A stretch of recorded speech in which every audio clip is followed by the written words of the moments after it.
lero, lero.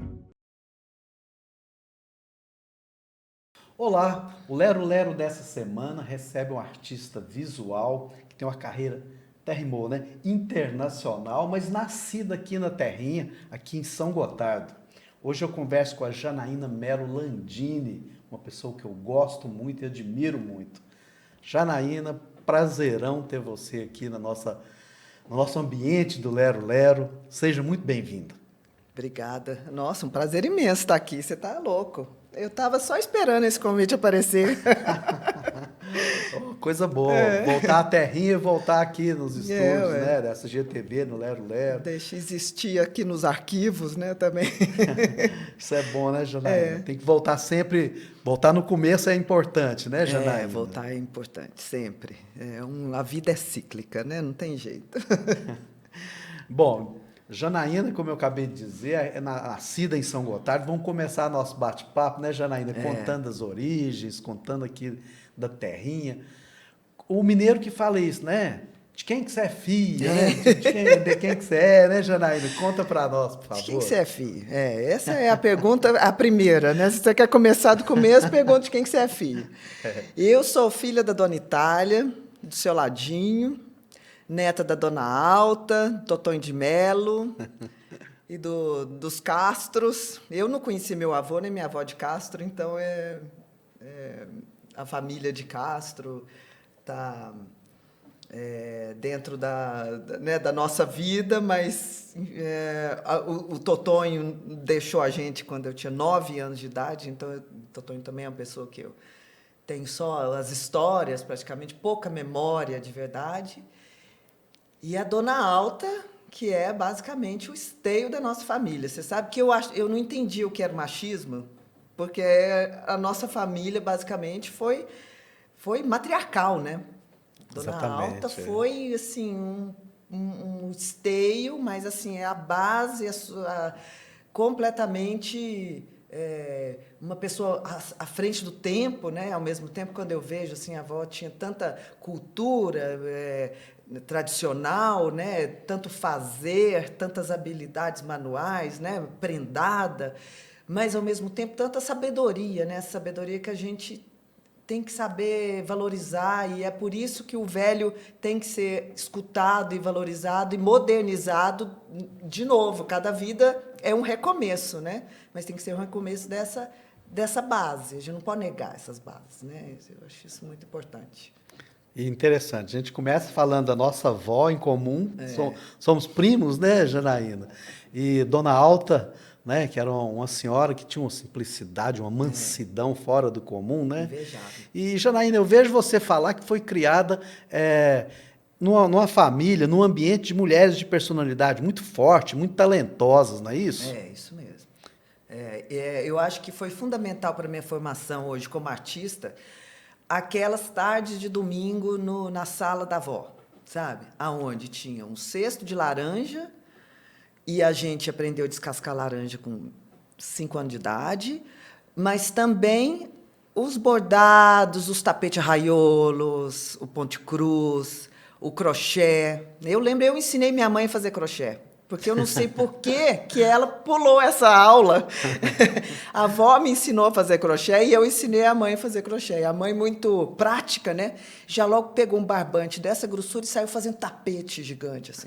Um tapete aqui para casa. Mãe, forrinho, né? Fiz.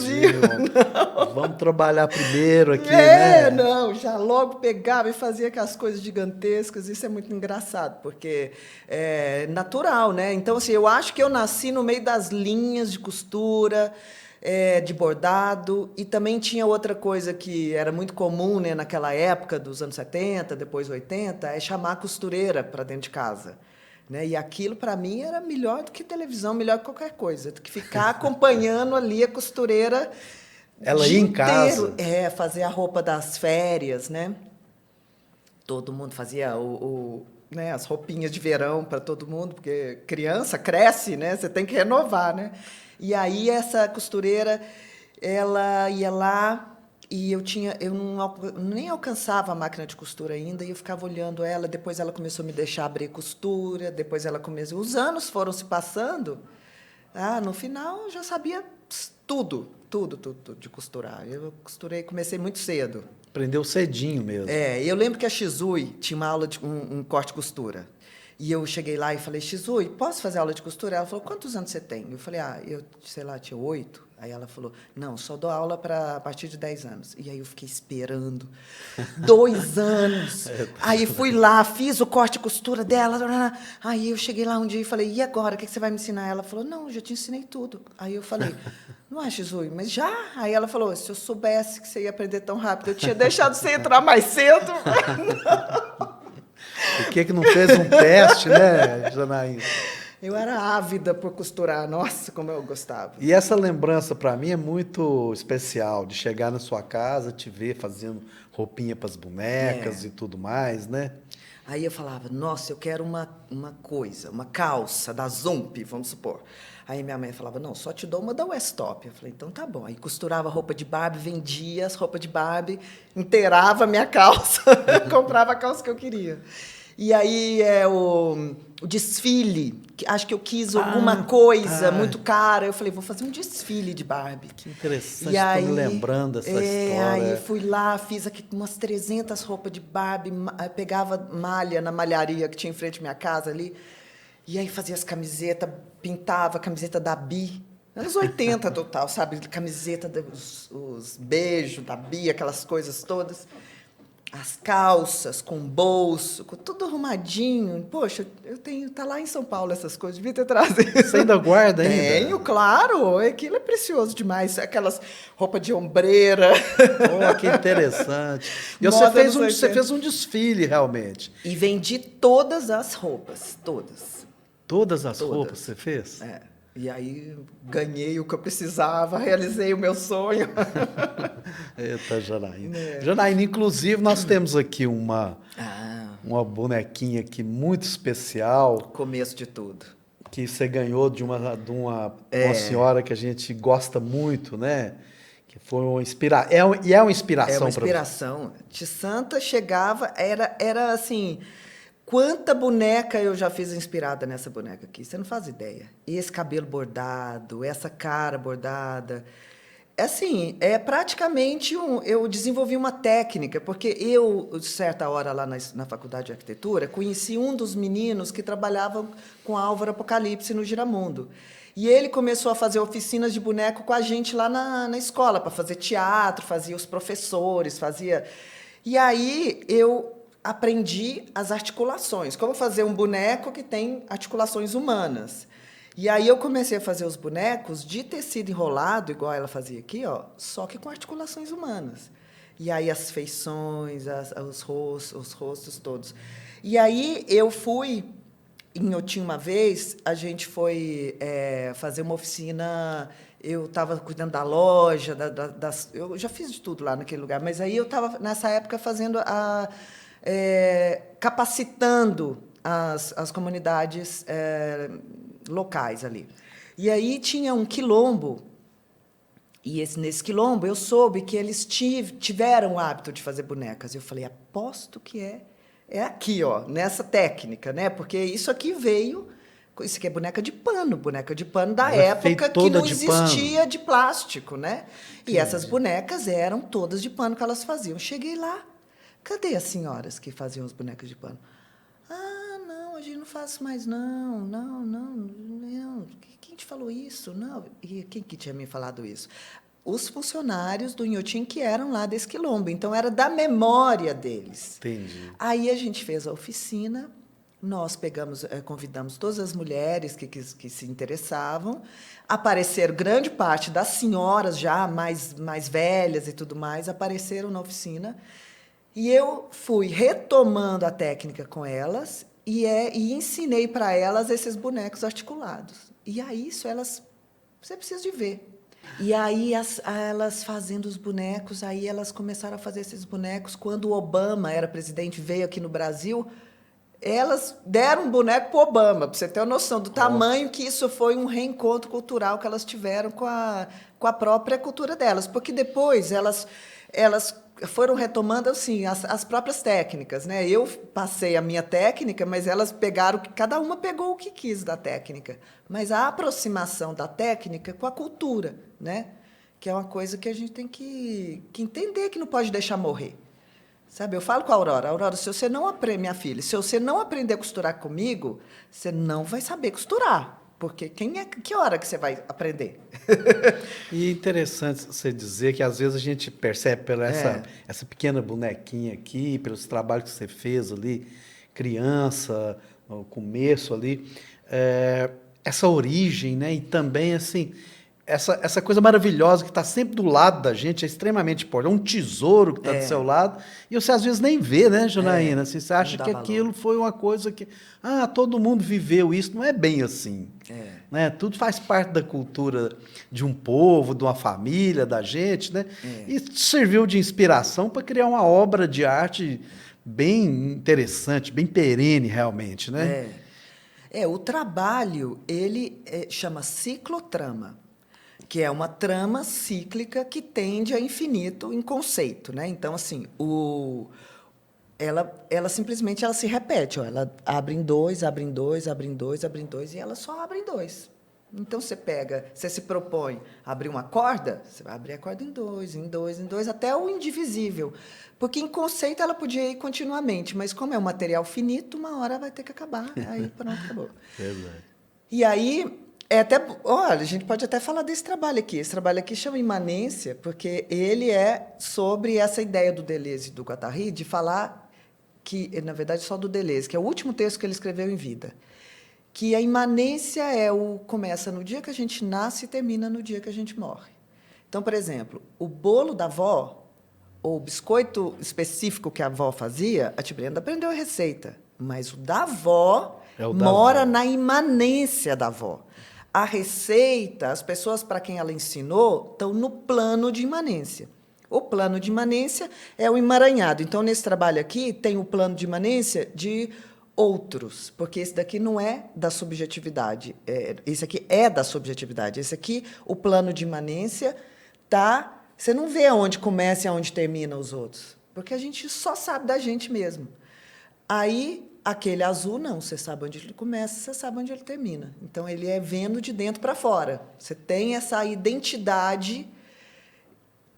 Você só sabe de você, na verdade, né? E o que você só sabe fazer especificamente, que é seu, ele atua no plano de imanência. Você fica, depois que um artista morre, ele vai ficar nos livros, ele vai ficar na história da arte, mas ele mesmo, a imanência dele, desaparece.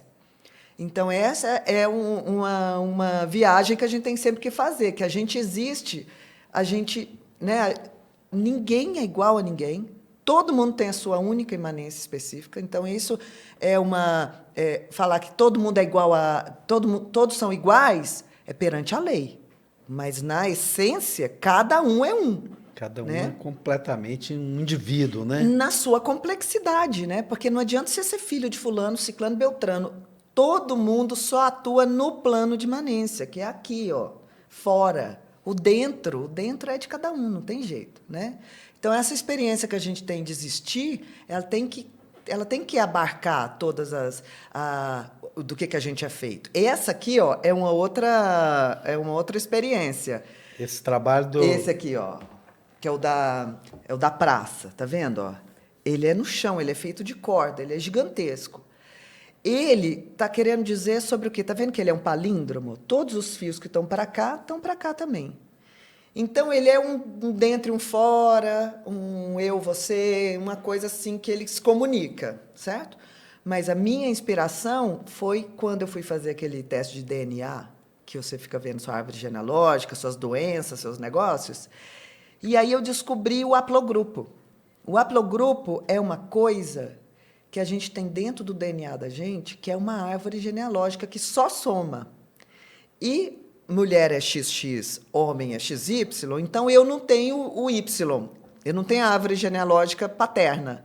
Mas a materna, todo mundo tem, porque todo mundo tem um X. Certo.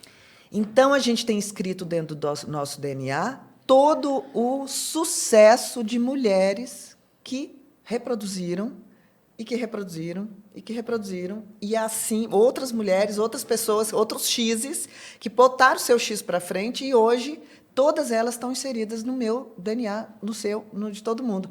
Em alguma hora, o nosso DNA se encontra. O nosso, a gente já sabe como, mas um dos outros... Entendo. Sabe? É impressionante isso, né? Então, a gente se sente conectado, né, de uma forma que é mais ampla. Dessa forma, a gente tem que destruir essas hierarquias né, de raça, né, de coisas, porque, na verdade, é só uma sucessão de procedimentos que deram certo. Então, ótimo nesse sentido. Mas, por outro lado, imaginar que essas mulheres existiram de verdade no tempo e no espaço, e elas, cada história delas, de alguma forma, ela está aqui, né? Então, assim, até que em 2025, o sucesso do tempo e do espaço de seres humanos que a gente não sabe quem foram. A gente não sabe saber. E, de alguma forma, estão vivos, né? Assim, né? Estão presentes, né? Estão presentes, exatamente. É muito... É muito... essa que é a brincadeira do meu trabalho, sabe? Você pensar no macro e no micro, naquilo que fala, não, parece uma célula, parece um rio, parece uma veia, parece não sei o quê. Não, é porque é a dinâmica dos fluxos, né? Os fluxos têm essa forma na natureza. E na internet também, porque os bancos de dados... toda vez que você faz uma pesquisa do Google, você está criando uma imagem ciclotrâmica no banco de dados. É um que vira dois, que vira... Né, que vai te guiar para as respostas. Que, ao mesmo tempo que é infinito, é finito. É finito. É uma ideia impressionante de ser trabalhada. Né? Eu fico presa nesse lugar, sabe? Porque realmente é um... você pensa passado, você pensa futuro, você pensa o agora, você pensa a complexidade, mas aí você volta para um indivíduo.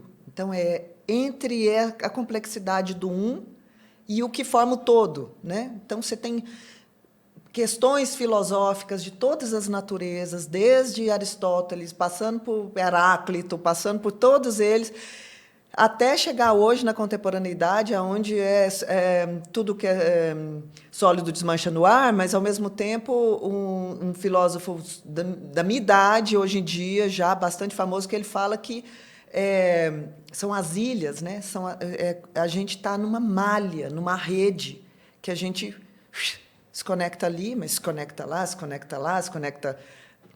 A gente virou uma coisa cercada por uma imensidão que não tem figura, não tem massa mais, né? Como se todo mundo fosse uma ilha e tem uma coisa reunindo todo mundo, sei lá. Que permeia tudo, né? Permeia tudo. Permeia tudo. E a gente tem que saber o que é que permeia tudo para a gente existir, né? Porque se a gente se trancar dentro de um quarto e ficar scrollando, a gente não fica conectado a nada. Então, assim, existir no mundo, olhar na cara, conversar, né? Viver realmente, Viver tocar, realmente, né? O toque, se colocar com as suas opiniões, né? Com os seus pensamentos, não ter, né? Ter coragem de existir, né? Janaína, vou trazer você de novo aqui para São Gotardo. Depois nós vamos falar bastante da ciclotrama, que é uma ideia interessantíssima, muito complexa, ao mesmo tempo muito simples. Eu trouxe escondi de você, eu trouxe uma lembrança para você aqui. Quero ver. Um trabalho seu. Tiririca! Eu tenho guardado, eu tenho um acervo, né? Estou te falando. Que a gente estava falando aqui, né, de você aprendendo a costurar com 10 anos e tudo, e quando chega ali na adolescência, você, Luciana Melo também, fizeram uma revista aqui em São Gotardo, né, Janaína? Já eram indícios dessa... De Luciana e Janaína aqui no seu futuro. Até vi os textos, umas coisas muito engraçadas, assim, né? Um pessoal assistindo um filme, contando casos aí, mas como a gente acabou de dizer, a semente, né, Janaína, que vai florescendo, né? E a coragem de fazer as coisas. E a coragem de fazer, a criatividade de fazer, né? A gente percebe que você já tem um domínio da imagem nessa coisa, por exemplo, principalmente na história em quadrinho que você cria aqui. O texto é da Lu e eu era a diagramação é minha. Até ela fala aí a datilografia. A datilografia? Muito interessante, né? Lembrar que isso... Né? Essa já era bastante avançada, ela já é de 89 e ela já é xerox. Que a gente teve apoio da prefeitura para fazer o xerox. Aqui, eu vi aqui, vocês fizeram durante uma gestão do Sérgio Sequita. Do Sérgio Sequita, que deu xerox para a gente, porque a gente fazia em mimeógrafo. Sei lá quem tinha uma máquina de mimeógrafo naquela época. A primeira foi em mimeógrafo, pequenininha, era desse tamanho. O que você acha aqui, é o número 4 já. Nesse começo, essa curiosidade, Janaína, o que te levava assim, a criar esse tipo de publicação? Como é que você vê isso? Eu acho que é o seguinte, primeiro, que eu não sou a única criativa dessa família, né? Então, a Luciana era uma panela de pressão, de ideia, tinha ideia. Era difícil acompanhar as ideias da Luciana, e ela era muito perspicaz nas piadas, nas falas, assim. Eu não chegava perto dela, sabe, da capacidade dela de olhar e enxergar tudo. Ela era muito instigante nesse sentido. Só que o que ela sabia fazer, eu não sabia. O que eu sabia fazer, ela não sabia. É então, uma dupla assim, realmente, né? Uma parceria. Nossa, a gente era muito criativa. Só sei que dava certo. Aí ela falou, vamos fazer uma revista. Eu falei, vamos! Fizeram a revista. E aí, quem é esse nome aqui? Quem deu esse nome? Claro que foi a Luciana, né? E assim, esse humor da Luciana é impagável, né? Agora... E aí era... Cara, e aí eu sabia fazer, eu sabia completar, assim, o que ia. Era um negócio muito doido. E aí a gente tinha, sei lá, essas coisas que tinha que fazer para vender, né? Recadinhos. Nossa, gente, tinha que colocar recadinho. Se você fizesse um recadinho, todo mundo ia comprar a revista para poder ler o recadinho. Você estava fisgando o seu leitor ali com os recadinhos, né? O que mais que tinha? Tinha alguns comerciais. Esse aqui não tem comerciais, mas o passatempo, aniversariantes do mês. Nossa, isso aqui era importantíssimo. Se você pulasse alguém da galera e... Nossa, isso aqui dava problema para nós. Você ficou em São Gotardo... Durante sua adolescência, como é que foi? Até o terceiro ano científico. Até o terceiro ano científico. Eu fiz toda a formação. Eu falo que eu só estudei escola pública. Eu nunca paguei para estudar na minha vida inteira. Eu fiz 2 universidades, todas na UFMG. E quando eu fui fazer cursinho, minha média aqui era 96. Imagina, terceiro ano científico, média 96. Aí eles me deram de graça o cursinho, achando que eu ia tirar primeiro lugar, né? Eu passei para o segundo período, segundo semestre, né, de arquitetura. Então, você fez aqui o Colégio São Pio X. Né? O Balena, estudei no Balena a vida inteira, depois fiz o Pio X, aí depois eu fiz um ano de cursinho lá, depois eu passei para o UFMG, fiz em 1994, eu passei na UFMG. Para arquitetura. Aí eu trabalhei com arquitetura, aí a vida começou a me puxar, me esticar, né? Porque era... Você trabalhou 8 anos com arquitetura? Parece então, isso? Porque é o seguinte, eu comecei a trabalhar até antes, né? Aqui o clube mesmo, a reforma do clube aqui, eu estava recém-formadíssima, assim, mas eu já tinha outras obras executadas. Eu comecei a trabalhar no escritório de arquitetura, que ele me contratou como arquiteta antes de eu me formar. Porque eu já estava muito dentro do assunto. Sempre foi inquieta, né, Janaína? Se for fazer, tem que fazer direito, né? Não dá para fazer mais ou menos, não. Aí eu fiquei trabalhando de arquitetura assim para os outros, daí depois eu comecei a ter meu próprio escritório de arquitetura. Aí nesse escritório tinha patrimônio histórico, tinha um monte de coisa, então era uma sociedade de 3 arquitetos, só que um deles não gostava de desenhar, não gostava de prancheta, não gostava de nada, só gostava de conversar de arquitetura. Então ele ia para campo e ficava trazendo cliente para sentar na minha mesa. Pronto, juntou a fome com a vontade de comer, né? Aí ele vinha, aí o cara vinha, a gente conversava e ele falava, nossa, Janaína, o seu preço nem é o melhor, mas você foi a única que me deu segurança de verdade. E assim foi. Eu fiz mais de 60 projetos de arquitetura como arquiteta mesmo, já, assim. responsável, técnica e tudo. Aí, minha mãe me mandou um recorte de jornal para dizer que minha mãe nunca me deixou ser artista, porque no início ela dizia, não, minha filha, ser artista não é profissão, vou te mandar estudar na capital, não posso pagar, né? Assim, a sua chance, né, de estudar alguma coisa, vai estudar para ser uma coisa. Só que eu também já tinha muito interesse na escola, na coisa da arquitetura, porque naquela época, nos anos 80, vinha as páginas de jornal com a planta inteira, colorida, página dupla, aqueles apartamentos luxuosésimos. E a avó é uma das pessoas que mais me incentivou a ser arquiteta, foi a avó. Ela recortava as páginas e ela colecionava, porque a mãe não assinava jornal, não sei por quê, porque a gente sempre, todo dia, ia lá na casa da avó, né? E aí a avó colecionava as plantas, e aí eu já desenhava planta, já criava também, já fazia planta de arquitetura. Eu tenho planta de... Poxa, também devia ter trazido isso, não pensei que ia. Mas era uma viagem aquilo, era horas e horas e horas desenhando planta de arquitetura. Depois chamava minha irmã Thalita para mostrar. E aqui, entra, aqui sai, que vai, aqui não sei o quê. E assim, era uma loucura. Então, aí eu falei, então tá, então se eu não posso estudar artes, eu vou estudar arquitetura. E não me arrependo, porque se eu tivesse estudado belas artes, eu não seria esse tipo de artista que eu sou hoje. Porque minha arte, quando você vai ver meus trabalhos de instalação, de 13 metros de altura, de não sei o quê, é porque eu sou arquiteta, porque eu estudei cálculo, porque eu estudei estrutura, porque eu estudei... Eu entrei na faculdade para ser engenheira arquiteta. Depois, eles mudaram o currículo no meio e eu acabei me formando arquiteta urbanista. Mas eu estudei toda a base de engenharia. Você tem a noção do espaço. Do peso. Essa coisa toda te ajudou na sua obra. Com certeza. Não, eu só... Engraçado, porque quando eu vou conversar, por exemplo, tem lá um cliente, uma palestra, uma coisa assim que tem que fazer, aí eu pergunto, quantos arquitetos tem aqui?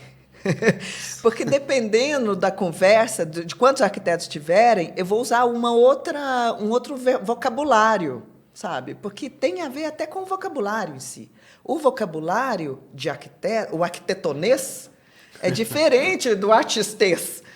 Porque o artista vai falar de subjetividades, de não sei o quê, igual a gente estava falando mais cedo. Aquilo é um vocabulário filosófico, artístico. Exatamente. Agora, o vocabulário de arquiteto é outra coisa. Já está mais, né, dentro de um... Mas ele existe. Então, assim, eu posso mudar a chavinha e falar de arquitetura quando eu estou falando dos Mas a gente percebe, depois acho que a gente vai falar nisso, que a matemática, ela tem muito a ver também com o seu trabalho, né? Essa matemática livre, de alguma forma, né, Janaína? E só continuando no fio condutor, assim, não é que precisa, mas é interessante. Você também fez, depois que você deixou a arquitetura, você fez belas artes. Então, foi assim, fiz arquitetura, comecei a trabalhar com o escritório de arquitetura, daí minha mãe me mandou esse recorte de jornal, obtenção de novo título para belas artes. E aí me mandou um bilhetinho, quem sabe não é a hora. E aí eu falei, gente, eu nunca ia saber dessa vaga. Ela que encontrou, ela botou num envelopinho, mandou para mim. Aí liguei, 50 candidatos, 2 vagas. Fui lá, fiz os testes, passei em primeiro lugar. Falei, beleza. Aí comecei a estudar. Nisso, eu comecei a me desligar um pouquinho da arquitetura. Eu tinha saído desse escritório, porque eu comecei a montar um escritório com outras 2 amigas, mais amigas do que aqueles 2. Estava cansada de patrimônio histórico, esses negócios. Aí a gente foi indo para esse lugar um pouco mais livre, com mais tempo livre. Aí eu comecei a faculdade. Aí começou a ficar assim, conhecer outras pessoas. Aí eu comecei a trabalhar com cenografia de propaganda, figurino de propaganda. Aí comecei a trabalhar, fiz umas amigas no Grupo Galpão, aí comecei a fazer cenografia, figurino para o Galpão, aquele negócio todo, até para o próprio Galpão mesmo, porque era o Galpão Cine Horto, né? Tem, lá na escola deles, né? Aí eles me chamaram para participar de uma peça deles. Aí tal, aí a coisa foi assim, meio que soltando a mão da arquitetura, sabe? Devagar, assim, eu fui entrando sabe? Tinha dia que eu passava 3 dias internada num estúdio de gravação, tinha dia que eu estava lá no teatro. Minha vida passou a ser custo barato, já não, sabe? Já era assim, estou precisando de tal coisa, quem quer cortar um cabelo? Aí eu lá cortava o cabelo, fazia um dinheiro, sabe? Assim, costurava, tá precisando disso, beleza, porque a vida, sabe, se desdobrou em 1 milhão de possibilidades. Não era mais só arquitetura, não era, porque a arquitetura tem uma frustração muito grande, porque é o seguinte, você está lidando com um cliente, o dinheiro é dele, o sonho é dele, e o mestre de obras é cheio de ideia para fazer o mais fácil, para ele não ter o trabalho daquela ideia maravilhosa que você teve. Ele fala, não, isso vai dar trabalho demais. Não, não sei o quê. E aí você chega lá na obra e tá errado, sabe? Aí tá errado não, tá feito do jeito dele, sabe? Aí você vai perdendo muitos pedaços no meio do caminho. No final, você está sempre um Frankenstein, você tá, sabe? Você nunca está satisfeito, porque você nunca realmente realizou o objeto do seu imaginário, sabe? E na arte você não tem, na arte você é tudo, né? Na arte você é seu cliente, seu Quanto mais você for você autêntico, mesmo, né? mais certo tem chance de dar, né? Então assim, O curso de Belas Artes acabou te levando até um iotim, você falou do não, é o galpão. contrário. Não, aí eu já Contrário? estava. Aí, certa hora, uma amiga, no Inhotim, eles estavam montando o Inhotim para virar Inhotim. Era o CASSE ainda, o Centro de Tá. Arte Contemporânea Inhotim, que é um pré-Inhotim que existiu, porque a legislação obrigava para você virar um instituto, você tem que funcionar 2 anos antes como esse centro, sabe? Então, Certo. assim, já tinha alguma coisa, mas era bem insípido ainda, era pouquíssima coisa que tinha. E aí eles me chamaram para criar fazer parte, né, na produção, ser a produção do grande lançamento em Inhotim, porque era do que aconteceu em 2006. Então é pré-Inhotim ainda. E aí foi indo, aí foi a primeira, a segunda, e aí nisso não, então eu já estava na faculdade, porque eu entrei em 2004, em Inhotim foi 2006. Foi exatamente. Aí eu estava lá ainda. No mesmo período. No mesmo período. E aí chegou uma hora que ainda eu estava lá e começava aquelas montagens, tinha que ficar 1 mês dormindo no Inhotim, tinha que, sei lá, 20 dias. Aí, abandonava a faculdade, sabe? Aí acabou que eu nem terminei a Belas Artes. Porque não teve condição. Mas se entregou bastante para o Inhotim e ali você conheceu pessoas. Mas o Inhotim foi uma pós-graduação, um doutorado, um mestrado, um pós-doutorado, um tudo. Porque ali sim, o mundo da arte era vibrante, era verdadeiro, acontecia num nível já muito profissional, né? Ali eram os melhores artistas do momento, assim, nacional e internacionalmente. E as pessoas que eu conheci ali não vieram comigo na minha decisão de ser artista. Todos ficaram nos seus lugares, porque eram estratosféricos. Eu tive que começar do começo, né? Então, isso é uma coisa que muita gente fala, não sei o quê, mas também eu tinha... Não, todos estão lá, nos lugares deles. Eu aqui estou indo, uma hora, quem sabe eu chego lá, entendeu? Mas, assim, não há essa facilitação, sabe? Porque... Eu até acho bom, porque eu acho assim, por exemplo, um jovem artista de muito sucesso deve ser muito difícil, porque você é cobrado por ser ótimo, incrível, no momento que você está se construindo ainda. Então, é bom começar do começo exatamente por isso, porque você tem que somar 1 mais 1 é 2, e 2 mais 2 são 4, e 4 mais 4 são 8, porque senão você tem uma base não sólida, né? Você pode crolar a qualquer hora. E isso é importantíssimo para você saber, né? Para você se autoconstruir, né? E isso, Janaína, eu acho muito interessante, muito corajoso de sua parte, que eu acho que não só nessa decisão que eu quero frisar agora, mas também assim durante toda a sua experiência, a gente vê isso com a Federica, com o desfile de moda, né? Com essa decisão da arquitetura, de deixar a arquitetura ir para belas artes, a gente sabe, assim, parece que a arquitetura é a coisa matemática mais plausível, seria para uma mente mais, né, que quer apenas, sei lá, Você quis algo a mais. É. E eu acho muito bacana esse momento em que você existiu, não é? Você fala, pô, vou ser artista realmente. É. Vou fazer um trabalho meu, É. único, que eu possa ser, sei lá, criar uma coisa a partir daquilo que eu sinto. Como é que foi esse pulo no desconhecido, essa... Olha, foi empurrado. Eu estava na beira do abismo, de costas para o abismo, e alguém chegou e fez assim, ó. É basicamente Entendi. isso que aconteceu. Eu estava trabalhando no Inhotim já, né, desse meu jeito e tal, não sei o quê, e eu estava trabalhando com o Cildo Meirelles, montando o desvio para o Vermelho. Eu montei em 2006, depois o desvio foi viajar o mundo, foi para Londres, foi para Tate Modern, foi para os museus super tops e tal. Quando eu cheguei lá, o Cildo me apresentou, Janaína, uma jovem artista brasileira. Aí o curador, super curador, falou assim, me mostra o seu trabalho. Eu falei, nossa, não trouxe, tal, não sei o quê. Aí eu virei para o Cildo e falei, poxa, Cildo, você me apresenta como artista? Ele falou, mas você não é artista?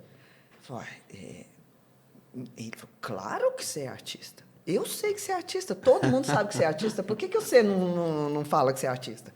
Aí eu falei, porque é meu trabalho. Aí ele falou assim, me mostra seu trabalho. Aí eu falei, meu trabalho está aqui, ó. Aí eu fui lá, desenhei no papel aqui e tal, porque eram as instalações, eram site specifics, que era uma coisa que era para uma mente que só trabalha com projetos caros, igual no Inhotim, arquiteta, vivendo os sentimentos ali da vida, eu transformava tudo em espaço, entendeu? Então, assim, meus primeiros trabalhos são caríssimos.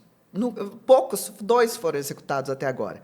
Mas por quê? Porque eu não tinha obrigação de construir nada, aquilo era só uma forma de me expressar. Então, aí eu expliquei para ele e tal, e ele falou, na próxima viagem eu quero um portfólio. Aí, na próxima viagem, ele lá mostrava o portfólio e depois virava para mim, esse portfólio pode ser melhor, hein? E aí ele foi. No final... acreditou, não sei, te impulsionou.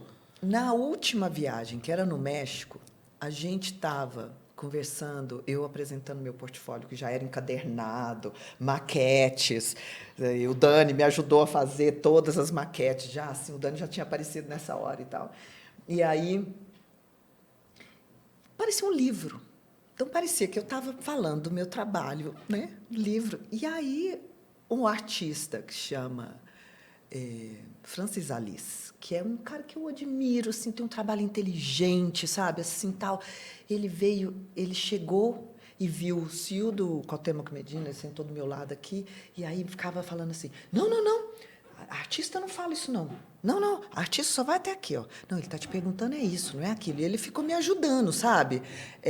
O que você tem que fazer, o que você não tem que fazer e tal. Aí depois acabou aquela conversa, aquela apresentação, ele virou para mim e falou assim, e aí, o que você está fazendo agora?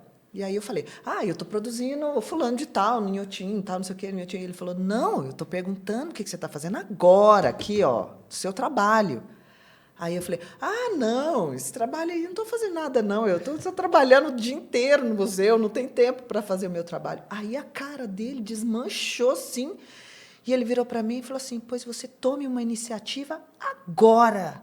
Senão, você não vai passar de um blefe. Aí eu falei, blefe não, blefe não. Aí começou a queda livre, né? Que isso? Claro que não. Poxa, aí sim. Não vou ser fake, né, Janaína? Não, nunca. Eu só estava ali vivendo né, até onde eu tinha chegado. Mas aí ele me deu esse tapa na cara, tipo assim, cara, olha o que você tem aqui, sabe? Ele ficou bravo comigo. Falou assim, olha aqui, você me enganou. Eu estou me sentindo enganado. Isso tudo aqui, ó, é de verdade. Se você não acreditar nisso, você não tem que gastar Sabe, ele ficou muito bravo comigo. Ele ficou muito decepcionado. E aí, tipo, um artista que eu... Nossa Senhora, eu tinha que escutar, né? Se eu não escutasse, aí sim, né? Poxa, aí... E aí, cheguei em casa, falei, Dani, eu tenho que tomar uma iniciativa. Olha o que aconteceu comigo. Ele falou, não, vamos fazer o seguinte, vamos começar esse movimento. E aí... Ele falou, não, né? Me deu garantias, assim, de que ele ia estar lá me apoiando, né? E aí, ou se não, assim, pulando junto comigo de mão dada. Alguma coisa nesse sentido. Nossa, me deu muito apoio moral, assim, também, porque é difícil, né? É difícil você ter que falar assim, tá bom, eu tenho aqui, mas É um Tem sacrifício problema. também, né? Um Eu problema. não podia começar daquele começo, não é? Não te falei que não dava para construir, era tudo caríssimo. Então não era dali que eu tinha que começar. Eu tinha que Quando você reentender. fala em termos de instalação, são projetos caros de ser executado realmente. É. Principalmente esse que não tinha nenhuma amarra com. Era extremamente Não, espontâneo. tipo assim, eu vou fazer um trabalho agora, tal. Aí o cara falou, vamos fazer o orçamento dessa instalação. Beleza, sabe quanto que era? R$ 90.000 de espelho. Só de espelho. De onde eu vou tirar R$ 90.000 de espelho, sem contar o resto, sabe? Não dá, não é assim, né? Entendi. Hoje em dia já tem lá aquelas espelhos que é uma lâmina que você estica, mas nem é de verdade, né? Com o espelho de verdade ele é profundo, infinito, né? Mas, sabe, fora dessa realidade do início, então, nem se fala. Então, eu tive que repensar o que era a minha necessidade de expressão para eu usar uma outra linguagem. Uma linguagem que tivesse ao meu alcance, e alcance também, né, para poder começar a ter um corpo de trabalho. Porque também não adianta nada um artista falar assim, tá bom, e alguém te dá 3 minutos do tempo, alguém que pode mudar alguma coisa, te dá 3 minutos do tempo dela e você tem que ficar ali fazendo ela imaginar. Não, ela tem que olhar, tem que bater o olho e falar, ah, sim, não. E é assim, sempre foi assim. E pelo jeito sempre vai ser, sabe? Não tem jeito, você tem que ter um corpo de trabalho já trabalhado. Outra coisa, não pode estar tudo na cabeça, porque a medida do processo entre o que você pensa e o que você executa, você põe no mundo, o Duchamp ele criou, chama coeficiente de Duchamp. Coeficiente do Duchamp, que é a diferença entre aquilo que você imagina e aquilo que você põe no mundo. Né? Então, assim, a gente tem um gap do sonho e da nossa... Às vezes é um gap técnico. Não existe, não há como, né? Realizar o que você sonhou por causa da gravidade ou por causa de outra coisa. Mas, às vezes, é pela própria habilidade mesmo, sabe? De pintar ou de... Então, Todo você já artista sabe o seu processo. E cada vez que você faz um trabalho, você aprende um pouquinho. Então, eu sempre falo assim, meu trabalho preferido é sempre o próximo. Porque o próximo ainda está aqui, né? Lindo, maravilhoso. Entendi. Ele vai se tornar realidade ali. Essa é a construção. E toda vez que você põe no mundo um trabalho, ele nunca é igual ao que você pensou. Ele tem a materialidade dele, a verdade dele, que é uma lição para você, né? Então, assim, não pode ter medo de fazer o trabalho. Tem muito artista que tem medo, que senta em cima e fala, minhas ideias estão... Sabe, eu era esse tipo de artista. Ou talvez faça concessões demais, acaba perdendo ali a sua essência, né? Nesse ponto, Janaína, como que aconteceu assim na prática, você chegar na sua primeira instalação, você chegar na ciclotrama, que parece que é uma ideia muito original sua e, por sinal, muito bonita, né? Que eu acho que ela tem uma beleza plástica, assim, uma coisa, né? Às vezes até perde. Eu perco pelo lado estético, muito bem feito, muito acabado, que tem negócio, porque é o seguinte... a arte contemporânea virou um universo muito político, muito de mostrar a feiura do mundo, das pessoas. Então, quando você faz um trabalho que tem um apelo estético, que as pessoas olham e ficam assim, ou ficam maravilhadas, o trabalho uau, as pessoas ficam presas naquilo e não conseguem dar aquele passo além do pensamento mesmo que está por trás daquilo. A arte serve para isso. A arte serve para você se deparar com alguma coisa que te faça pensar, que te faça perguntar, que te faça sentir. Pode só sentir, não precisa nem elaborar, na verdade. Mas ela só vai te fazer aquilo que for, ela vai instigar, ela vai fazer a ignição no que for pertencente a você, né? É igual a gente estava falando do plano de Imanência. O plano de Imanência está ali. Agora, você só atua no seu alcance. Você não atua fora do seu alcance. Você não sabe o que é aquilo que você não sabe, né? Exatamente. Você vê a própria ingenuidade infantil. Ela não capta o que está ali no mundo. Lembra? A gente criou vendo os Trapalhões. Eu não entendia nada daquele negócio de objetificação da mulher, sabe? De cunho sexual para tudo. Não enxergava nada daquilo. A gente não sabe ver aquilo que a gente não vê, não sabe. Não sabe, ponto, não sabe. Então, essa é a questão da arte. A questão da arte é você dar conta de mexer em alguma coisa que é mais do nível universal. Universal nesse sentido, humano, sabe? Que pertence a uma coisa que é mais ampla, que não é só da consciência das pessoas, né? Está no nível da observação, da poesia, né? Daquilo que é de outra ordem. Eu acho muito, a gente até conversou isso um pouquinho mais cedo aqui nos nossos bastidores, eu acho muito interessante isso que você me disse, da obra artística não oferecer muitas respostas, mas criar muitas perguntas, né, Janaína? Cria um universo em que você fica fascinado, um fascínio. E nisso, como você está dizendo, a beleza plástica do seu trabalho, ela cria primeiro uma empatia com as pessoas, né? De estar num lugar, é belo, é diferente, mas ela entra na sua cabeça e faz você pensar, né? Faz você... de alguma forma, dialogar com aquilo. Dialogar com aquilo. Tem um livro que eu li, e eu não passei muito do início do livro, porque ele estava tão assim, pancada na cara, ele é dessa grossura, chama Objectivity.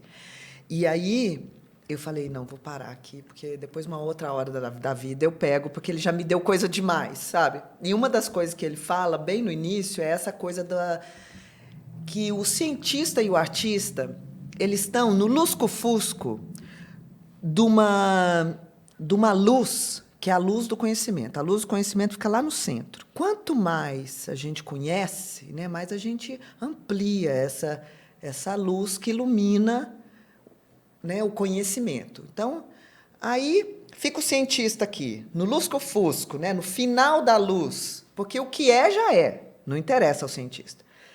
E ao artista também. A gente não está interessado em confirmar nada, né? A gente quer dar aquela ampliada na consciência. Então, o cientista, na metodologia científica, ele fica olhando para o centro, para essa luz, e fala: daqui de onde eu vejo, eu percebo que tal coisa é tal coisa. Aí os outros aqui, né, os pares, falam: parece que é mesmo. Parece que é mesmo. Então é. Então aqui há uma verdade, né? Então aí você vai ampliando essa zona de conhecimento, dessa luz da consciência, e vai descobrindo e circulando os objetividades. Segredos do universo ali que objetividades. regem né?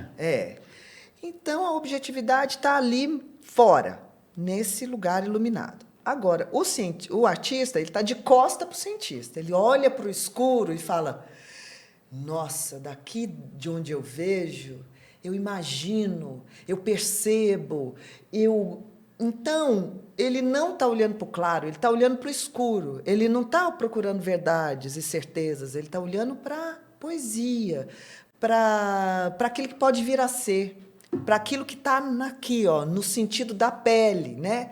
Então, ele sente, ele percebe, mas ele não tem que ter certeza. Um artista que tem certeza de tudo, ele pode virar as costas e virar cientista. Exatamente. Porque tem muito cientista artista, né? Mas ele fica pegado no... E parece, a princípio, que é uma coisa inútil, né, Janaína? Existe uma certa... como você observa de fora, parece... Nossa, é inútil fazer esse tipo de trabalho, não vai dar em nada. E talvez seja esse o grande objetivo, né? De encontrar esse nada realmente, assim, mas que é tão repleto de coisas, né? Do universo em si, né?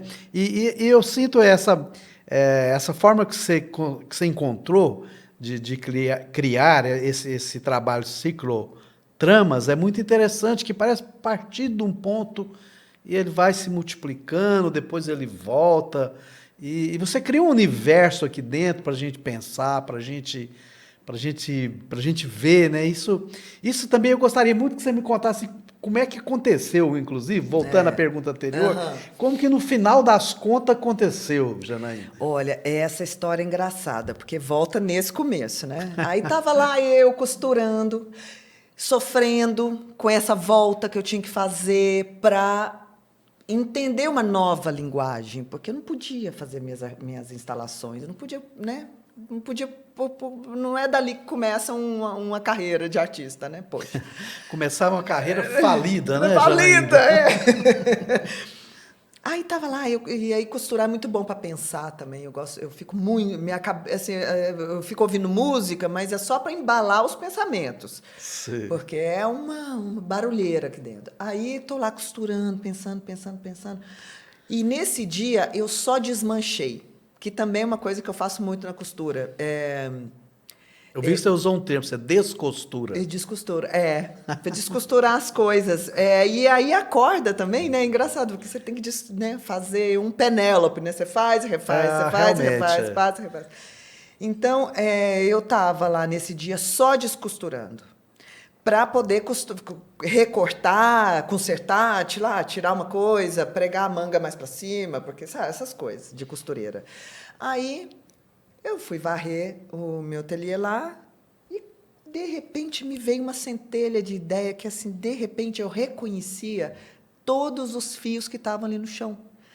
Só que eles não pertenciam mais, eu tinha retirado eles daquelas roupas. Então, eles não iam mais para balada comigo, eles não iam mais, eles foram, né? Mas eles mantinham a identidade deles. E aí eu falei, cara, eu acho que é fio o meu negócio.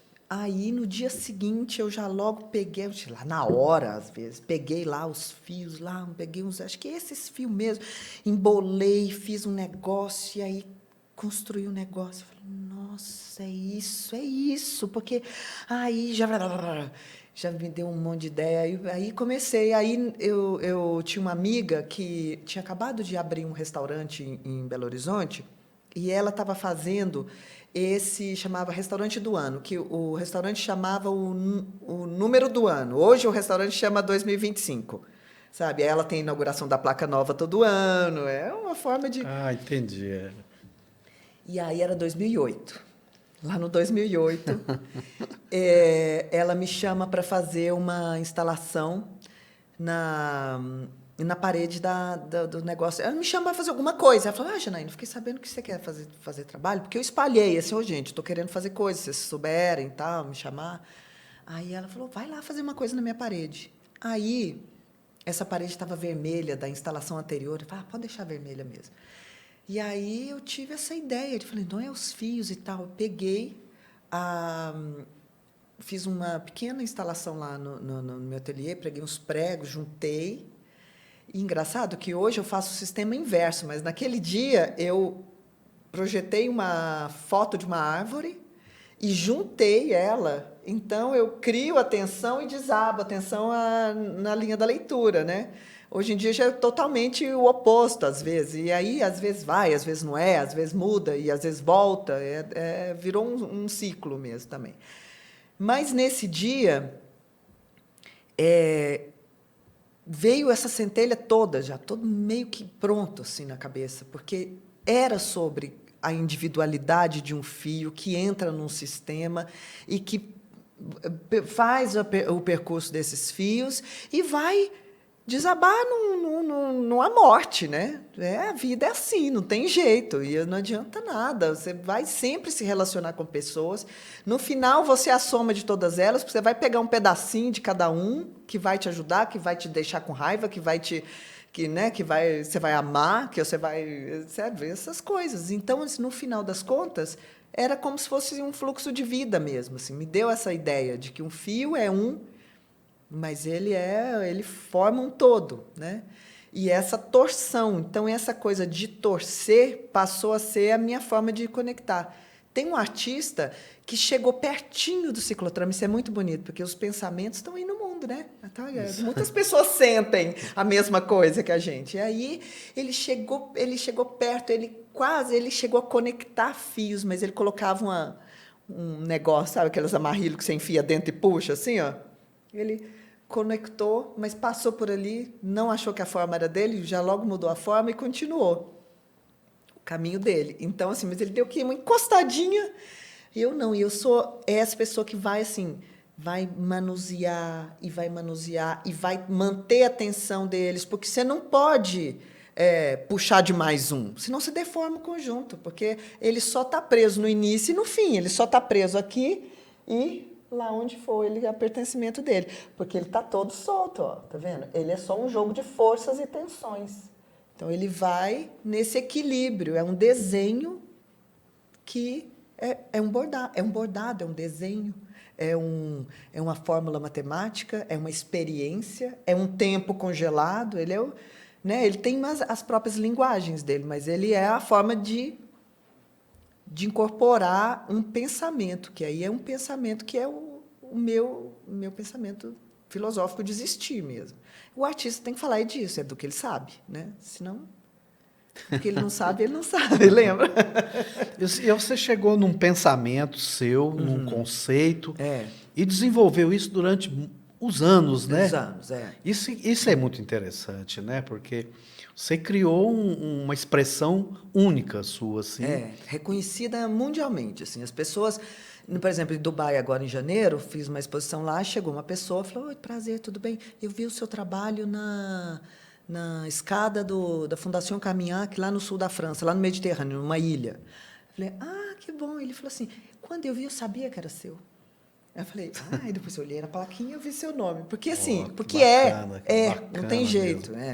E nesse ponto, Janaína, quando começou aqui, e você acabou fazendo uma carreira internacional, não é isso? Conta para nós também, vamos trabalhar a ciclotrama também. A trama... Eu sei que você foi desenvolvendo esse conceito, seu pensamento, você criou séries. Porque o trabalho de ateliê é esse, né? Não é toda hora que você tem um ambiente para você fazer aquilo que fica, né? Que eu acho que a grande potência do trabalho está na instalação, né? Porque você entra, você tem realmente um impacto, assim, você faz parte daquele né? Você passa a ser pequeno junto com o resto, isso é muito impactante mesmo. Mas não é sempre que você tem um espaço para fazer. Então, aí, o trabalho do ateliê passou a ser esse desenvolvimento da técnica, domínio, o desdobramento de pensamentos, para você ampliar o vocabulário, né? Assim, aí vai isso, aí faz assim, faz assado, faz aquilo outro. E aí é sempre a mesma técnica, que é aplicar um algoritmo ciclicamente. Então, por exemplo, esse algoritmo é dividir por 2, mas na última exposição que eu fiz em São Paulo, o algoritmo foi -1. Então, você pega aqui esse tanto, esconde 1. Enrola, esconde mais 1. Enrola, esconde mais 1. Então, é -1, -1, -1, -1. Então, ele afina à medida que ele amplia, né? que ele prossegue. E esse daqui, ele amplia à medida que ele prossegue. Então, assim a gente vai, né, buscando novas formas de se expressar, né? E isso eu chamo isso de gráfico também, é meio mapa. Por quê? Porque induz a um fluxo.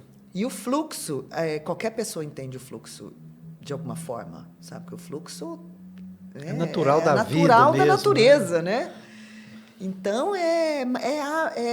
qualquer pessoa é apta a realmente se conectar com o negócio. Eu acho bonito quando você fala isso, quando 2 rios se encontram, né? Quando 2 veias, né? E esse trabalho seu trabalha essa ideia, né? E aí é uma coisa que é uma linguagem da natureza que eu sei escrever, que eu sei falar, entendeu? Porque os físicos das dinâmicas, por exemplo, o primeiro cara que olhou para o mundo com esses olhos foi o Leonardo da Vinci. Que o Leonardo estava muito, sabe? Para mim ele é um mestre mor. O cara é foda, sabe? Tipo assim, não tem como. O domínio dele das várias artes é impressionante. Ele olha o mundo e faz aquela pergunta: por quê, como e tal. Então ele olhou uma árvore e falou assim: não, eu tenho que aprender como desenhar uma árvore. Não é assim só de observação, eu tenho que entender por quê. Aí ele foi lá e entendeu que se você pega aqui o tronco aqui embaixo e corta, você tem uma área. Se você cortar aqui e aqui, você tem a soma dessas 2 áreas dos galhos, vai ser exatamente a área de trás. Então, aqui é a mesma coisa. Se eu tenho 6 fios aqui eu vou ter 2 e aqui eu vou ter 4. Ou se eu tiver 6 fios aqui, aqui eu vou ter 3, aqui eu vou ter 3. Existe Entendeu? uma lógica realmente, matemática, né? E intuitiva ao mesmo tempo dentro desse trabalho. Dentro das séries que você produziu. Nesses últimos, vamos dizer assim... 2008 para cá. De 2008 para cá. Sei lá. Né? 17 anos. Eu chamo 2010 o corpo de trabalhos mesmo. Aí aqui já é um corpo de trabalhos que eu falo assim, bom, então agora aqui nós temos um trabalho. Porque o pré-trabalho eu não considero tanto, porque eu acho que é uma tentativa de... Eu não quero mostrar esse trabalho, eu quero mostrar esse trabalho só depois que eu morrer. A ebulição. A ebulição, Tá? O processo criativo, não está ainda uma obra ainda. Eu falo muito para jovens artistas, eu tenho uns assistentes, de vez em quando tem assistente jovem, eu falo, no mundo não precisa saber tudo que você pensa. Você tem que pegar as suas... até uma filósofa, que é minha vizinha, mora no meu prédio, ela tem essa teoria de que a gente tem os germes da criatividade, da vida, né? A gente tem aqui, uma coisa que é uma coisa da ideia. Você tem aquela ideia vem no mundo. Se você fica botando na roda toda hora, vem alguém, pisa naquela ideia sem o carinho necessário para nutrir aquela sementinha que está nascendo, sabe? Você não pode pegar uma sementinha nascendo e esturricar ela no sol, sabe? Você tem que dar um ambiente propício para ela... E tem umas que são para o futuro. Você não precisa cuidar daquilo agora, sabe? Ela é uma centelha de ideia que está lá. Uma hora ela vai brotar na hora certa dela. Não adianta forçar. E você tem que ter amor, esse cuidado e esse amor pelas suas ideias mesmo, sabe? Porque a ideia tem que ir no mundo quando ela já estiver pronta para apanhar, sabe? Você fala assim, tá bom, beleza. Realmente, sabe? Porque uma pessoa que vem com às vezes com até uma própria inveja atravessada, ela destrói.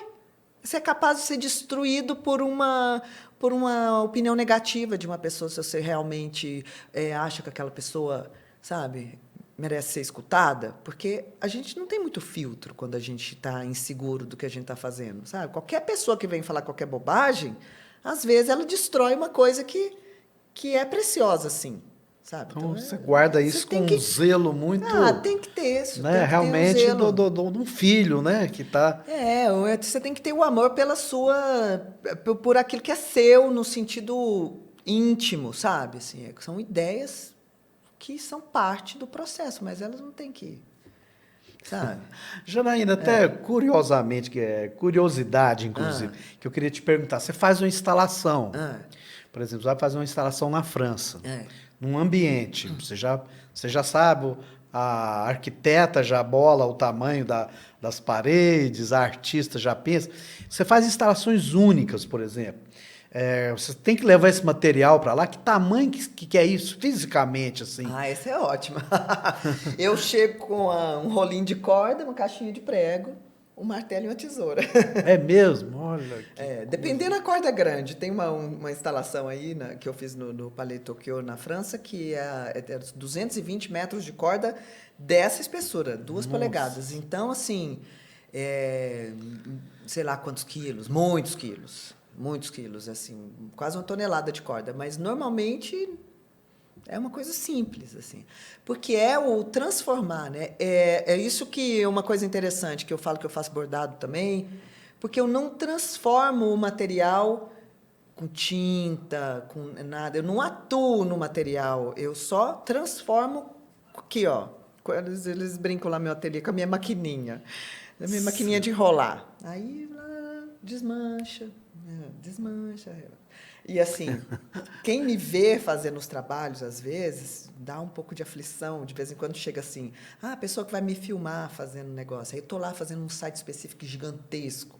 Estou lá desmanchando 20 metros de corda para trás. E aí, tem uma hora que começa a virar uma maçaroca, assim, e as pessoas ficam, nossa, será que a gente resolveu? Por quê? Tipo assim... Aí, porque visualmente parece que está descontrolado, mas não está. Não está. Nunca me embolei em nenhum fio. Tipo assim, é tudo o meu domínio. Assim, o negócio fica... e vai dividir, às vezes eu fico muito frustrada quando a instalação é muito grande, porque aí é maior do que o meu corpo, né? Do meu alcance, aí eu preciso de outra pessoa. Aí é muito difícil, porque aí eu tenho que falar com a pessoa para ela fazer um movimento que ela tinha que estar na minha cabeça para ela entender. Como é que eu vou falar para ela assim? Abre assim, abre assim, não assim, entendeu? Abre assim e vai devagar, devagar. Aí a pessoa vai devagar. Não, mais devagar. Não, menos devagar.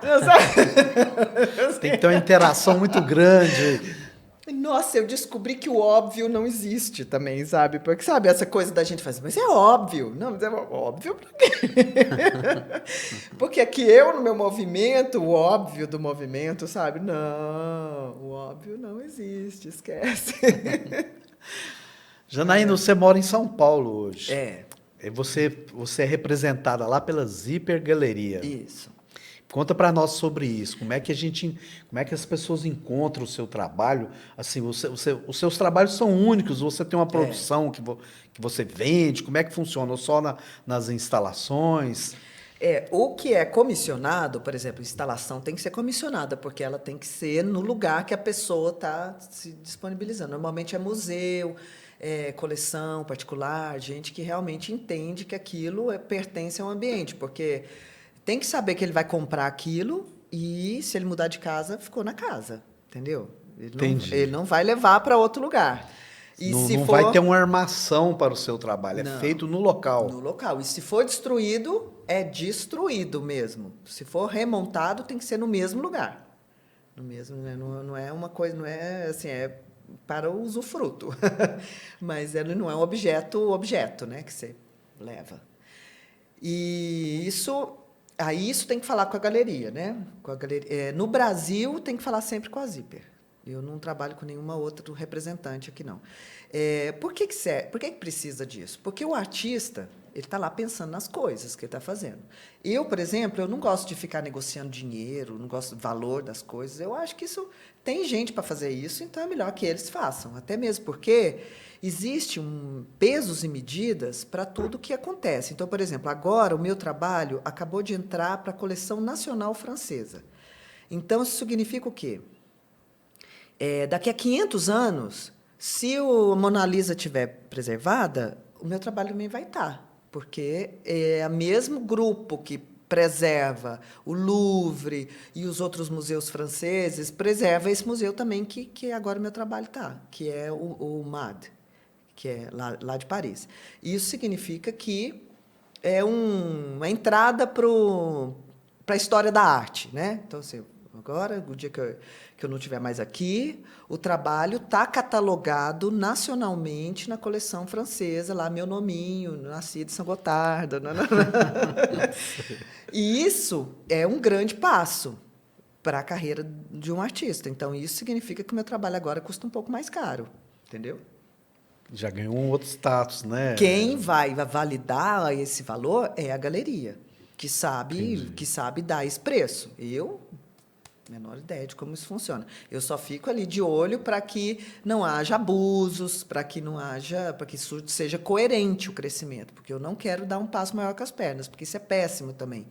Se você deixa o seu trabalho ficar muito caro, você passa a pertencer só a uma coleção muito seleta de colecionadores que não vão ficar comprando trabalho seu todo dia, então você para de vender, sabe? É assim também.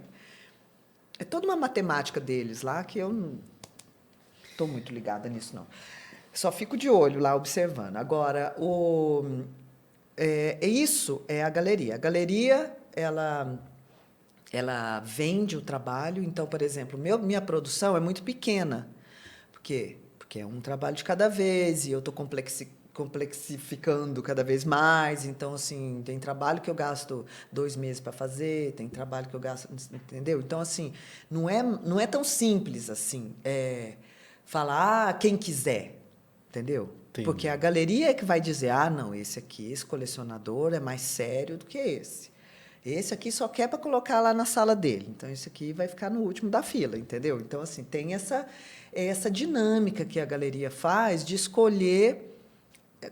Ele vai ajudar a construir essa credibilidade mesmo do artista, porque a credibilidade do artista ela é construída no mundo das artes. O mundo das artes é feito pelo artista, antes de qualquer coisa, mas depois pelo galerista, pelo marchand, pelo curador, pela instituição, os colecionadores particulares, pelos museus públicos, pelos museus particulares. Então, isso você tem que entrar nesse mundo.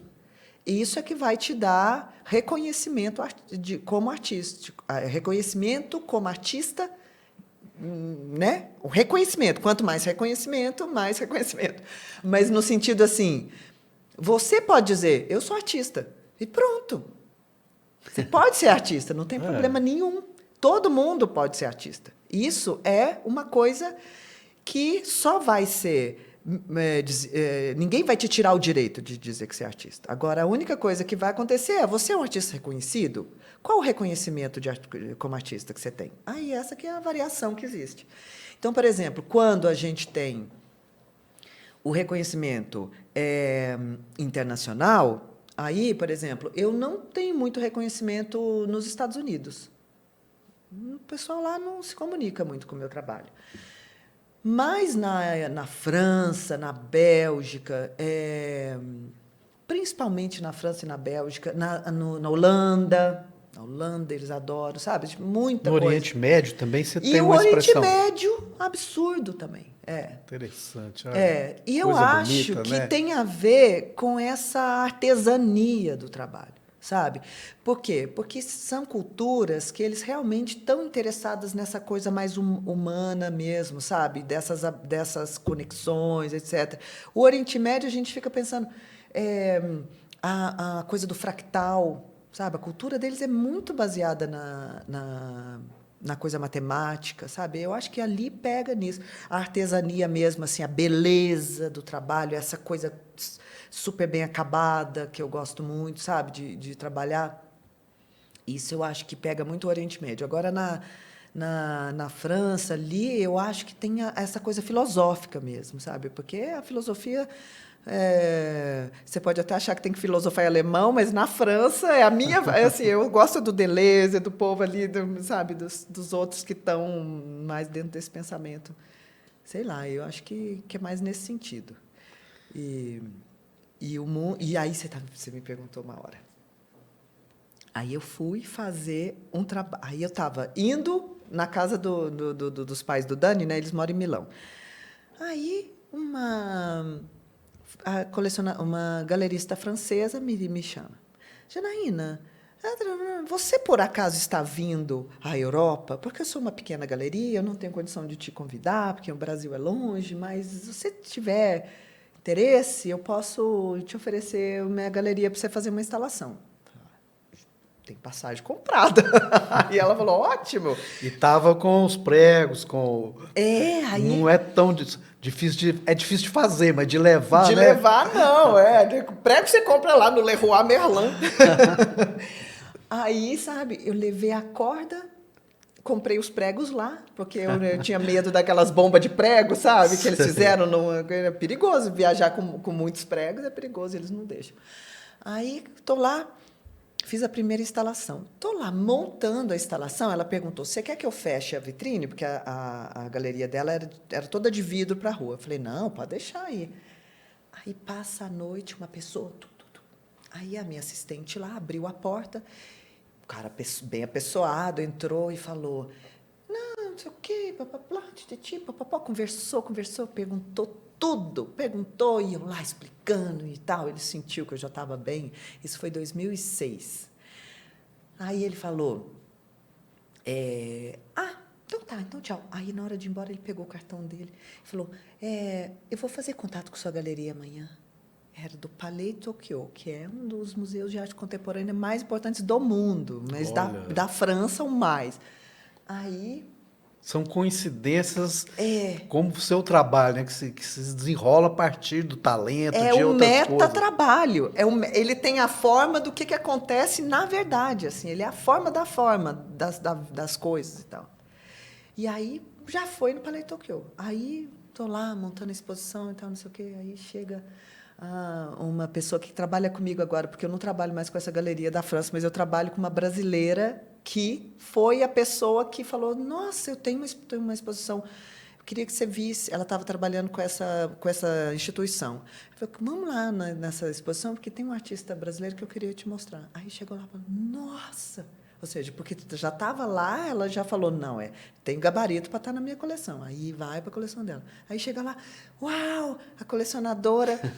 E assim, uma coisa que leva a outra, que leva a outra, que leva a outra, que vai ampliando, que vai ampliando. Aí a gente foi fazer uma instalação no museu lá, que chama Chaumont-sur-Loire, que é um castelo, tal, não sei o quê. Aí essa galerista tinha feito contato, e aí a primeira coisa que a mulher chegou lá e falou, olha, eu quero te dizer uma coisa, você não está sentada aqui na minha frente porque você mandou. Você só está sentada aqui na frente porque eu já ia te chamar. Olha! Falou para a galerista. Porque o galerista, ele tem que fazer... Um dos papéis do galerista é abrir espaços institucionais para mostrar seus artistas. Mas isso nunca aconteceu comigo. Quem me coloca nos lugares é o trabalho. O trabalho vai na frente e, por acaso, sou eu que faço, entendeu? Não é aquela coisa do mundo da arte que é tradicional, que é o bom relacionamento do artista, com o bom relacionamento do galerista, com o bom relacionamento do curador e das instituições, é que vai fazer as coisas acontecerem. Não é, sabe? É o trabalho antes de qualquer coisa. O trabalho chega primeiro, Chega né? primeiro.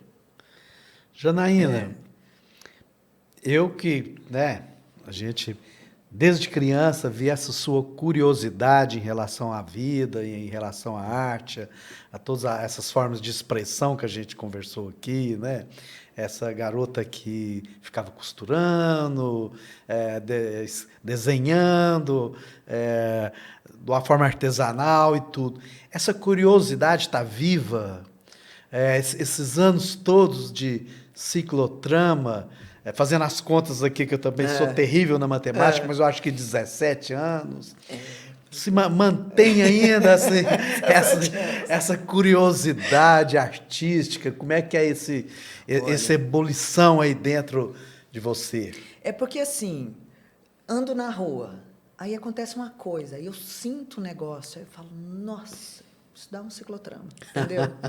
Porque, assim, é essa coisa de... É um espelho da vida mesmo, assim, é uma forma é minha terapia, não é só minha, não, meus assistentes também, a gente estava até falando lá outro dia. Gente, está todo mundo falando que todo mundo toma remédio antidepressivo. Quem de vocês aqui toma remédio antidepressivo? Aí? Não, ninguém. Porque é isso, assim, porque também já se sabe, né, que o fazer manual, ele trabalha conexões cerebrais, assim, que são importantíssimas para calma, para antidepressivas, né? Ela deixa espaço para novas sinapses, para você não ficar ali só nas sinapses que são o vício, a automação, né? E isso é arte terapêutico mesmo, lá no ateliê, é muito isso. E a gente é uma família lá no meu ateliê. Então, por exemplo, o meu assistente, olha só que engraçado, como é que ela chama? O meu assistente, ele é irmão da minha vizinha. E eles dois são filhos da dona Zilda, que era casada com o seu Humberto aqui, que hoje é marido da Dodora. Ah, tá. Olha que coincidência, né? Sim, não faz ideia. A outra minha assistente, ela é sobrinha da minha outra vizinha, que hoje divide o espaço lá, o fundo da casa lá, com o escritório de arquitetura dela, sabe? Que assim, a filha dela também era minha assistente, que agora ela passou na faculdade, não é mais. Aí, as minhas outras duas amigas, que são minhas super amigas, mas que também são minhas vizinhas, também são minhas assistentes. É um negócio assim, é uma pequena São Gotardo. Eu falo, a gente vive numa vila, gente. É um autocuidado, é o cuidado um com o outro, sabe? É o ouvido amigo, mas também é essa coisa é uma roda de bordado. Lembra da sala da avó? Exatamente, porque Esse artesanato realmente ele só tomou outras dimensões. Por isso que eu não gostava de chamar de bordado, porque é muito artesanal. É um trabalho artesanal, mas ele é um trabalho artístico feito com essa artesania do bordado. Mas como a arte, ela não é a habilidade de fazer, mas a arte é o pensamento, é o conceito que você cria, então eu elevei esse bordado, que é muito meu, que é muito pessoal, a uma outra categoria, porque por trás desse pensamento há um pensamento, há uma expressão. Tanto é que hoje se discute muito na arte contemporânea, porque muitos artistas não executam seus trabalhos. Porque o trabalho de arte não é quem faz o trabalho, quem executa. Apesar de eu mesma fazer tudo ali, mas se eu ensinasse para alguém, isso continuaria sendo meu. Entendi. Entendeu? Já é uma marca, né? É algo... Eu só não acho que eu dou conta de ensinar, porque é muito conectado com o que eu penso, é um pensar também, sabe? Assim, trabalhar com tensão, torção, tração tem um limiar muito específico da minha intenção, que isso eu não consigo ensinar. Mas eu, de vez em quando, deixo o pessoal fazer assim, daqui para cá, sabe? Assim, sabe? Só o que não tem jeito mesmo, e aí eu boto lá, ensino lá, e aí às vezes dá, mas a arte contemporânea não é sobre o fazer, é sobre o pensar mesmo, né? Por isso que às Isso vezes... que eu falo, essa mulher continua, essa mulher que você continua curiosa. Muito, muito, muito. Eu acho que eu estou assim, na minha gaveta de coisas a fazer, que tem umas anotações que eu tenho, eu acho que ainda tem mais umas 20 coisas ainda, que eu estou defasada do hoje, do que eu penso hoje, tem umas 20 coisas. Mas, por exemplo, essa semana aconteceu uma coisa engraçada, porque eu sempre tive uma vontade de fazer um certo ciclotrama de um certo material, porque tinha a ver com transparência. E eu tinha feito um teste, e o teste fazia com que o furinho o fio de nylon transparente de pesca ficasse preto. E eu falei, não, então, espera aí, eu quero fazer o contrário. Será que o fundo preto com fio de nylon transparente vai dar alguma coisa interessante? E peguei, fiz, falei, vou terminar, porque eu não sou de abandonar os negócios. Terminei, porque como você se propõe a fazer um negócio, o negócio termina, então vamos tramar até o final, pronto, acabou. Dobrei e guardei. Também não destruo nada, não. Já destruí muita coisa, mas não destruo mais. Aí dobrei e guardei, não quis nem olhar. Tipo assim, não, ficou péssimo, nossa. Eu tenho certeza que lá, daqui a alguns anos, igual já me aconteceu de abrir coisa que eu guardei e nunca mais olhei, você olha e fala, nossa, como é que eu cheguei aqui? Sabe? Porque... Faz parte do processo, né? Às vezes, ele está tão distante, tão fora do processo, que você precisa falar, não, a hora dele não chegou ainda. Guarda... Talvez meio subconsciente, tá se acontece formando, toda hora, né? Acontece toda hora. Por quê? Porque você vai indo numa direção ali, ó, você vai indo numa direção, você fala, não, tem que acabar isso aqui primeiro, tem que acabar esse braço aqui primeiro para depois vir aqui. Porque aqui já é outra história. E as matemáticas, os algoritmos, você imagina, eu ainda estou dividindo por 2, eu comecei fazendo -1, mas tem todas as outras.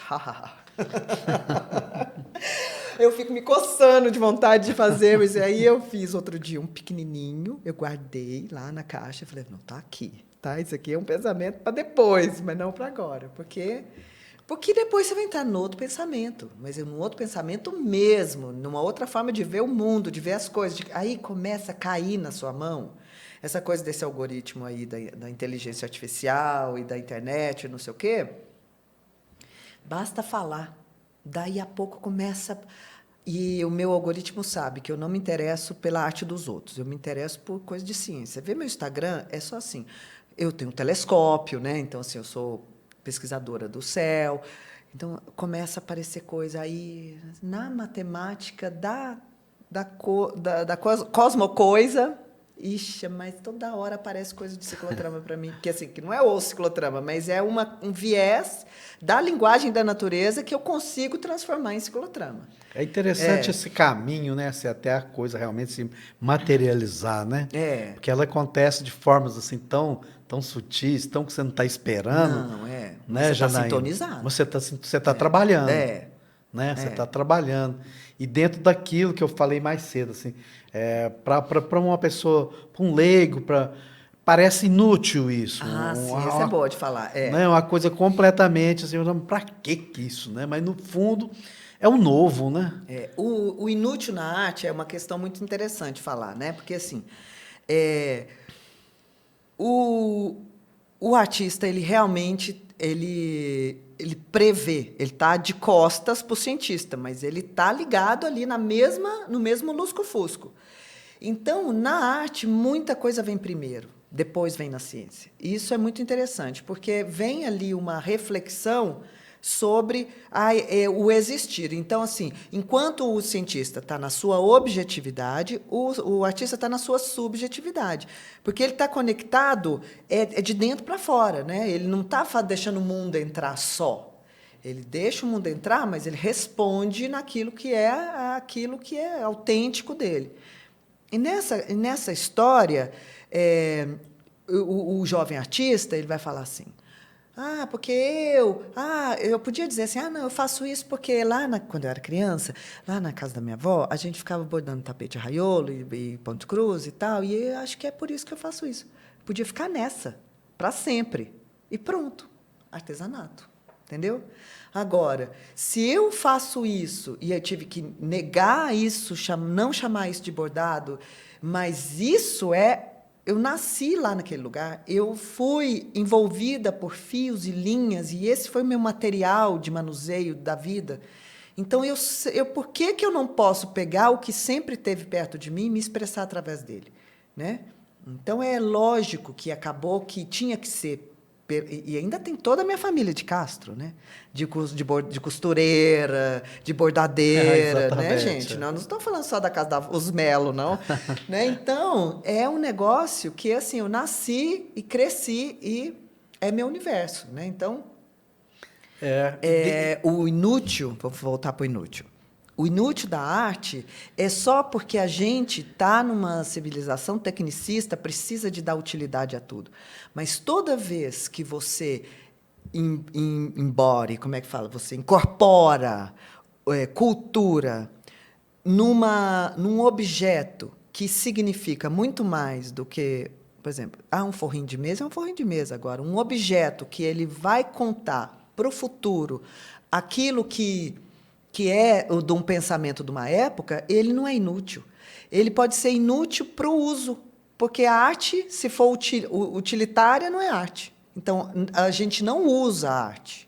Não usa mesmo, não se deve usar. Não deve ter função utilitária a arte. A arte deve ser uma enciclopédia humana mesmo. Ela tem que ser capaz de ser a filosofia imagética do tempo. Sabe? E interessante, né, Janaína, porque dentro do que você está dizendo, essa subjetividade, esse raciocínio mágico, de certa forma, do artista, ele vem, parece que ele cria um ambiente para o próprio cientista criar uma situação também objetiva depois, não é isso? Inspiradora, né? Inspiradora.